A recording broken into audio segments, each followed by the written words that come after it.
just want to finish off with you all good things. So we actually had a very, very good presentation from Regional Council, and I think there's a lot of good information came, and that's really good.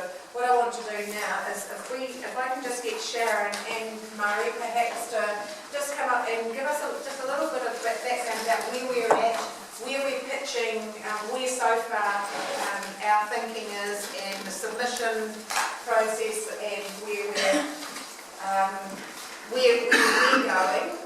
Talk a little bit about what we want out of the workshop, and also Sam Marshall, Mr. Marshall has put the report in on page, his memo, page 27, 28 and 29, and I'm just giving some time to talk to that as well, because that looks the economic impacts on it as well. Sorry, just before I hand over to Mrs. Robinson, I just want to, identify that there's been quite a bit of debate at the event table around what level of submission we put in. So we're not totally, we haven't come to consensus, put it that way, at this stage as to whether we be a bit more reasonable around this. Mrs. Robinson's obviously got an opinion, and she'll share that with you now and talk through the report. As your worship said, Mr. Marshall's also put together this document which will update it on the amendment that you got on your desks today. But I think it is important that Council sort of look at the entire picture, and then we will certainly be keen to get your direction around how you see us approaching a submission from here on in. Sure, thank you. Thank you. All your share. So, just to let you know that myself and planning staff and Ted also have been involved in this process for several years. So we've been speaking with members of the CSG, of the stakeholder group, we've been speaking with regional council staff, we've been speaking with other council planning staff and water providers, and we feel that some of the rules, particularly the policies around resource discharges, are really, really good. So we fought hard to those, and we don't want to lose what's in there. I actually had a view I was hoping to get them as a controlled activity, but no one around the table wanted that, so didn't get very far in that regard, so probably not something that I would put forward through the submission. But the first schedule process, those of us that have been involved in planning things before, you just need to be part of the process. So you need to be a submitter, you need to be a further submitter, you need to be, for a regional council before a 274 party, not necessarily an appellant in our own right. So I'm sort of advocating for a more cost-effective process, and right at the end, when you're at the environment board and you're having to mediate and having to be involved in conversations, we have a part to play. So nothing can be signed off or changed without us signing off on it as well.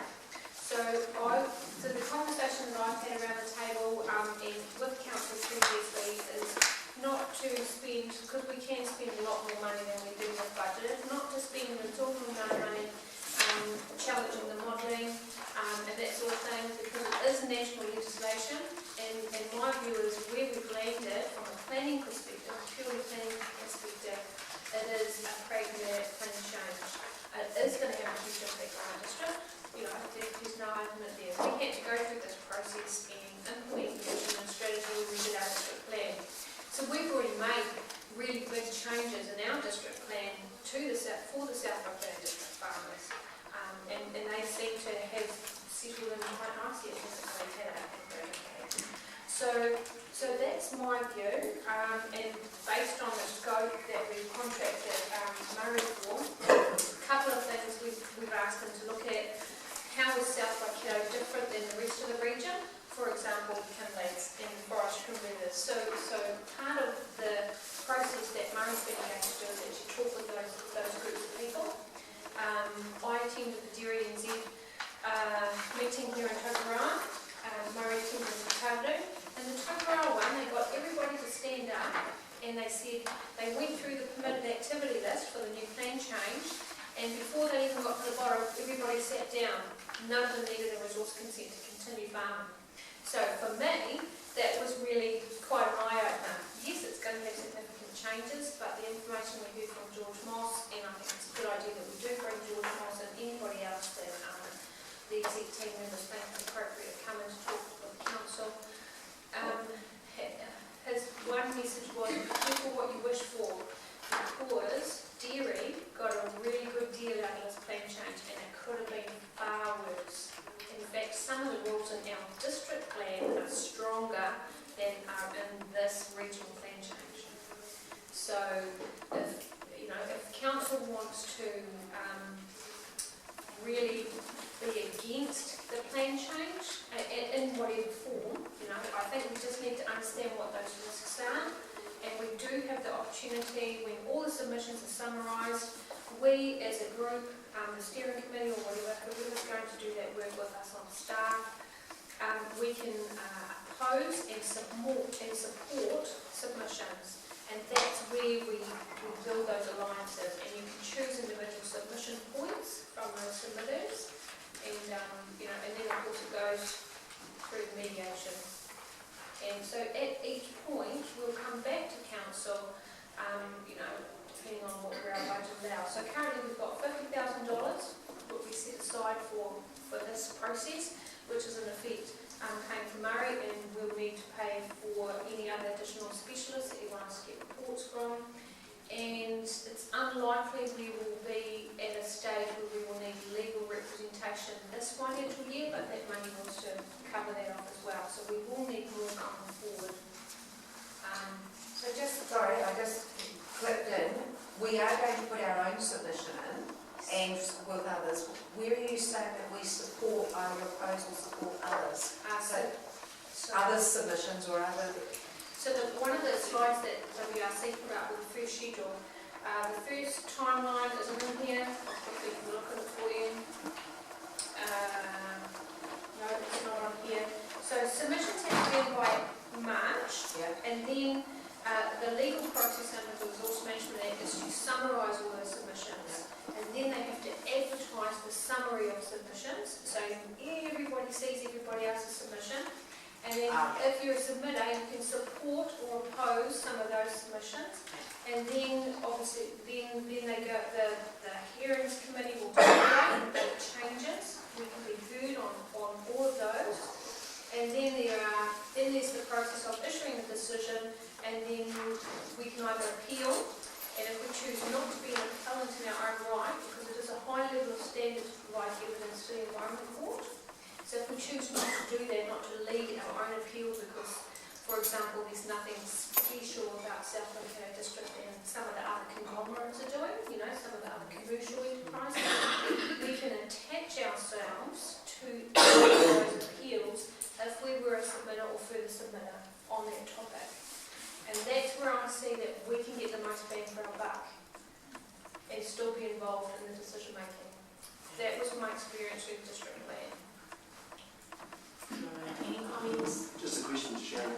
You said before that the dairy farmers under this proposed plan change have got a pretty good deal locally. That's my view. That's your view. Yeah, I'm just kind of based on your view.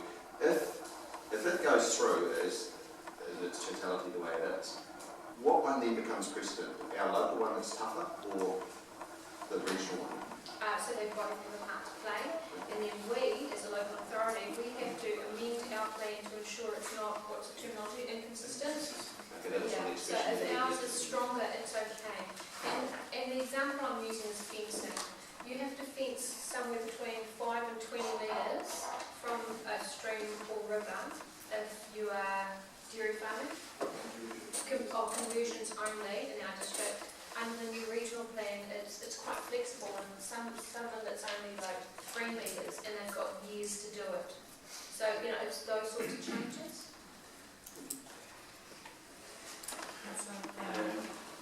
There was some talk about offsetting, and I'm particularly concerned about what council will have to do about sewage treatment stations, and I don't know what the possibilities are for offsetting to get the best environmental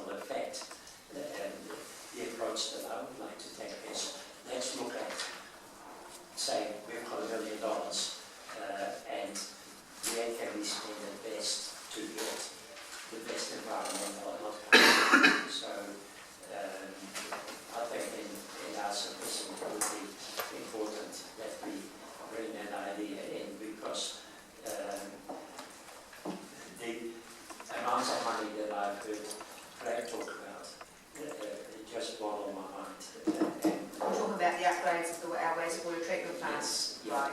And the benefits from upgrading to me are minor. So, you know, there may be places in the district where we can spend that money far better. And even if that would mean working with private landowners, I wouldn't be against that. But, Thank you for that. That's something that's further down the track when we get together actually putting the submissions and things together. Through the connection and the stress, and elaborate on this, we are engaging some consultants to tell us what the opportunity is around each of the plants. So looking at this entirety, looking at individual plants, you know, can we get a greater bang for our buck through investing maybe in one plant rather than all four? Can we do what you're suggesting, go somewhere else and look at some sort of other offset as well? The big challenge around offsets, when you're talking the likes of recurring plant and things like that, is that it's still probably going to be a requirement to get our fuel source discharges at a level at some point as well, so you end up doubling the money. I hear what you're saying. So with our wastewater, we know we're talking about, and it's just clearing it in my head, regional council rules re the point source discharge. Now we've got our wastewater treatment plant and we've got our point source water discharge at Whakauru. Is that, am I? Same thing. Same thing, exactly. Thank you. It's the same thing. At the moment, we don't have a. Yes, Steve? No, sorry, just the point discharges cover discharges from wastewater treatment plants. Yes. It also covers discharges from stormwater.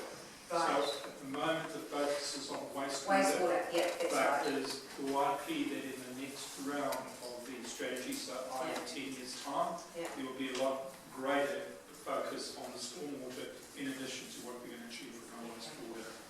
So what they were saying is that the consents at the moment that we get from regional council are going to just be the same, where they won't change. So that's what I heard her say twice, that we're going to continue with the consents from regional council and the consents won't change. So what is it that we need to do that we're not doing already? You know, we're talking about all these $30 million upgrades or whatever the cost is. I know we've got a lapsed consent at the moment and we need to do that, to fix that reasonably soon. But we've had consent for a long time, so obviously we've been fine. What do we have to do to upgrade, and where's that cost? The legislation talks about continued improvement, so, and I think one thing that we just need to bear in mind is that whatever we do has to be with the approval of you. We're not going to get a resource consent through regional council unless Waikato agree with what we're doing. The legislation that we're talking about is very much a treaty settlement piece of legislation. So I'm not answering the question directly. No, so I wanted to know, what do we have to do? What is an upgrade? What levels do we have to achieve that we're not achieving now? That's going to cost us all this money when we've had consents. So that's really where we have to land. We as a business and the council have to determine that we believe for what our community can afford to get some improvement, we can make this level of investment, which is going to give us this return, and then hope that these regional council and you will agree with that. That's Ted, is that correct? That is correct. So there are a number of aspects that we touched on here. People may have resource consents which may still have a term left in them. The people will try and exercise those rights for as long as they can. Yeah. But within the resource consents, there's also the opportunity for the regional council to review resource consents. So there is a chance for them to say, hey guys, we want you to look at what else you can do. In terms of our two plants, the Taru and Tokoroa, we operating under the existing resource consent, although those were due to be renewed. So we continue to operate under the previous consents until we agree on new standards. Those new standards require us to consult, and it is highly unlikely that we would be able to get away with what we're currently doing. So that is what we've been talking about, is that in light of the new information that's been shared with the Healthy River, and in actual fact, it actually gives us a greater understanding of what the expectations are. But in order for us to start applying over a 30 or 40 year period, those costs. So the cost of 40 mil that we've spoken about is not a cost that will occur tomorrow, but it's a cost that will occur if we are required to upgrade all of our wastewater treatment plants to the standard that is expected. And just being pragmatic about it, at the moment, the Tokoroa wastewater is the only one in the Waikato catchment, isn't it? Yeah, the two, The Taru's not. Taru's in, oh, and Arapuni, okay. Arapuni Taru's actually in is Waikato. Arapuni actually goes to land disposal. Oh, It's still okay, within so the really it's Waikato. only the Tokoroa one at the moment that we need to be really, and that's the one that doesn't have the consent.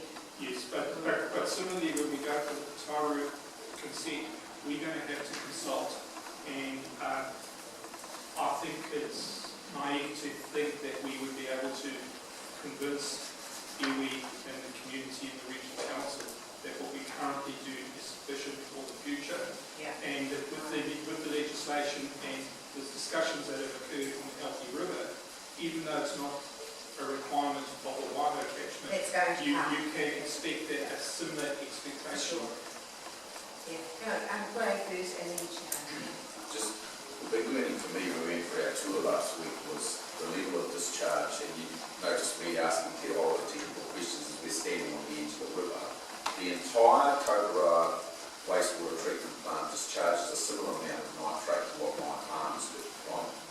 That is the level we're talking about. So I'm fascinated with Mrs. Robinson talking about the fact that what we've got in the point source discharge is actually a really good deal, because I can't see how on earth point source discharge in this whole debate is even going to get any airtime. It's just an irrelevancy. It's like 111 kilograms of EMT was your number out of this whole thing. So I'm based on my hectares again. I'm just one farmer of hundreds in the district. It's just for years and years and years, farmers have been told, you know, it's the councils and the point source and Hamilton City and Tokoroa is all causing the trouble. It's just, and then even more interesting is when it says when we put in a digester, we take out all the phosphorus, because this is where the elephant's in the room. You know, we're talking about all this nitrate. The reality is for the farmers, it's the steep land, the sediment and the phosphate that's not been thought about. So I, you know, favour coming back to the debate about where our submission is.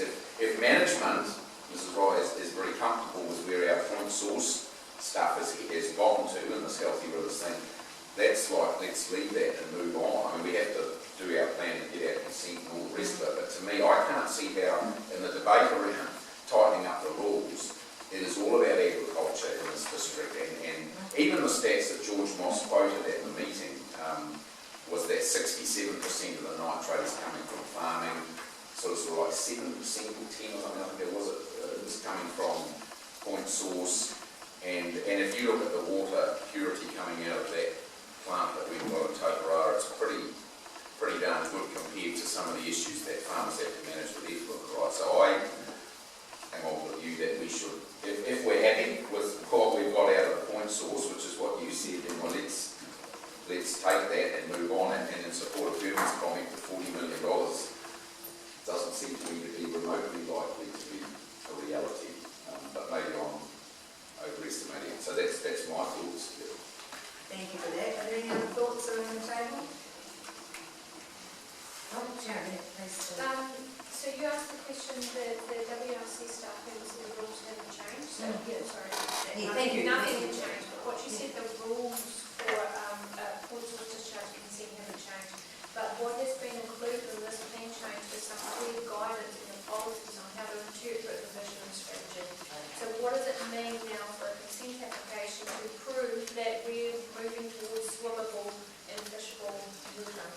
And so the routes that we got in there were a best practical option, which is case law, and that means that the consent authority and us as the applicant will need to take into account the economic ability to pay of the community. So that's key for organisations like us, because our community can't afford to, decrease our general fee by this much for the good of the entire catchment, because it's just too expensive.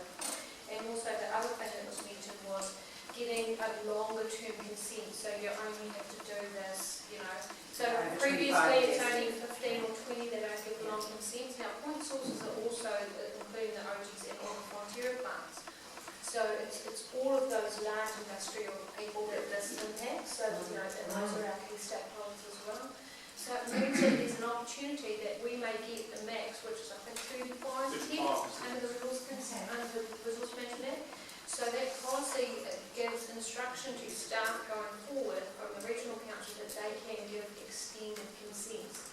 So then if we have to spend 40 million in the next few years, we only need to do it every 30 years, not every 15 or 20. Okay. So those are the wins that I'm talking about, not being an expert in this field, and was really looking at the planning words and how they would be interpreted by a planner.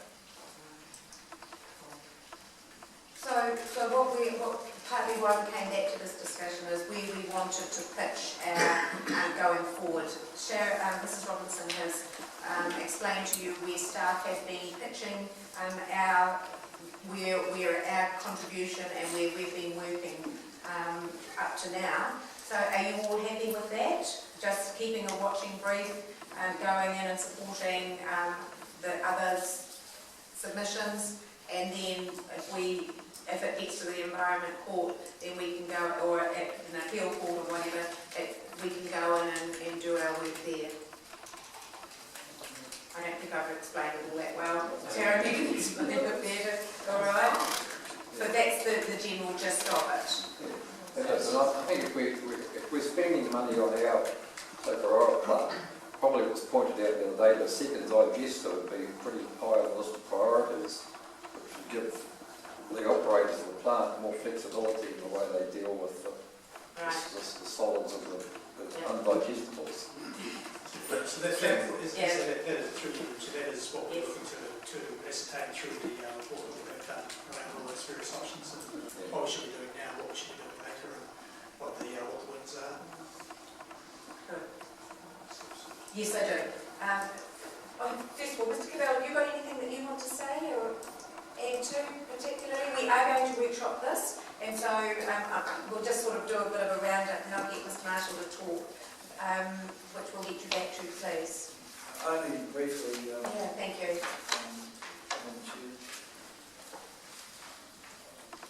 Councillor Baldwin made some observations which I thought were very good about the character of the district.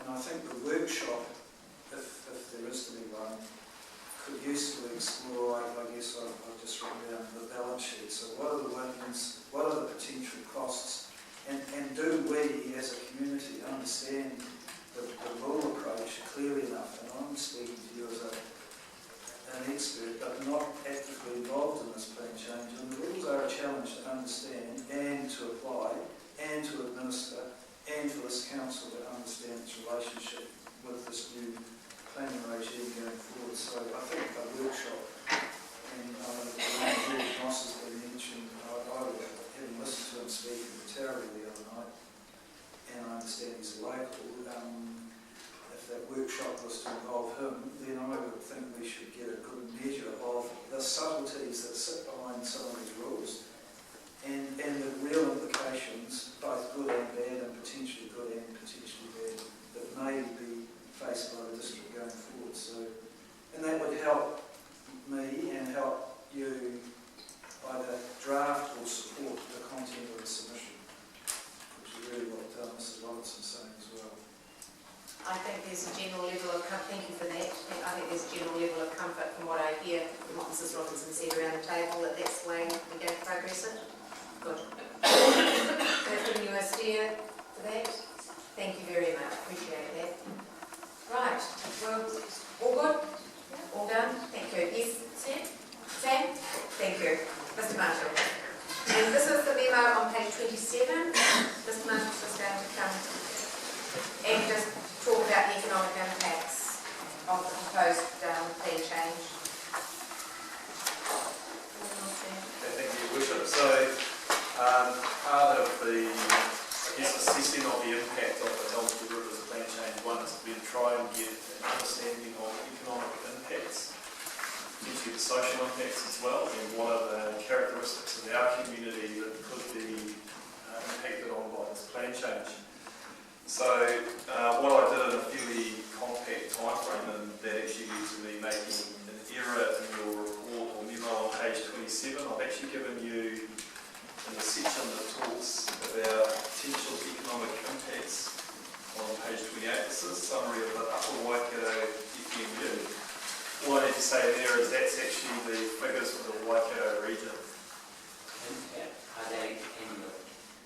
I believe that they are actually the total financial impact of the plan change one. Sorry, Yeah. can I just clarify that? Because Joe, sitting here today when that was raised, said yes, they are. So I've read, yeah, okay, so it's going to be useful to go through this because I've read the Dolan McDonald report 5 or 6 times, and actually in there it doesn't specifically say. It talks about the impacts of plan change one. So maybe that is something that we might go to them and get a definitive answer on. I've been to a number of presentations and always it has been said annual. So essentially if you just work off the memo that I've distributed to you, because what that does, it doesn't just give you the FMU, and I'll explain what that is figures, it gives you the impacts by region and potential national impacts. So I just want to start off by saying that this is very complicated in terms of getting an understanding of, but there's 16 reports on the Waikato Regional Council website under the section that relates to scenario modelling. And I've had a look through all of them and tried to get an understanding of what the implication is for our district. I actually haven't been able to find district-specific figures. The closest that we can get so far is what's called freshwater management unit figures.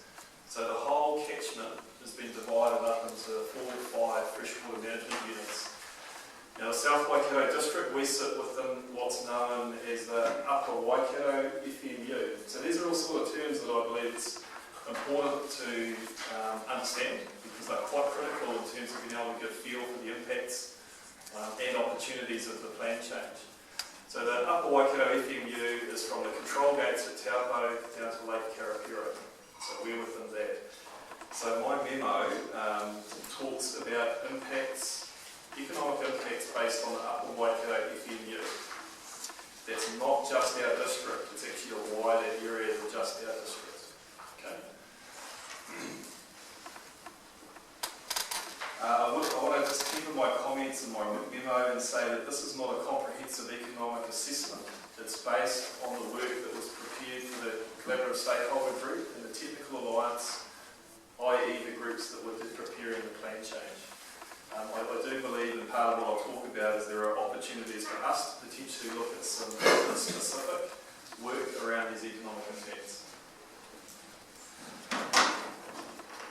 I'll just point out, I'll just take you through this memo. I'll try not to take too long, but I think there's some themes here that will be quite interesting to consider. This work that I've summarised was actually prepared by Graham Dall, the University of Waikato, and Gary McDonald, of a company called Market Economics. What I'm recommending to you, if you really want to get an understanding of the economic impacts, to go onto the Regional Council website and have a look through some of those reports, and particularly this report that I'm referencing, that's dated August 2016 by Dall and McDonald.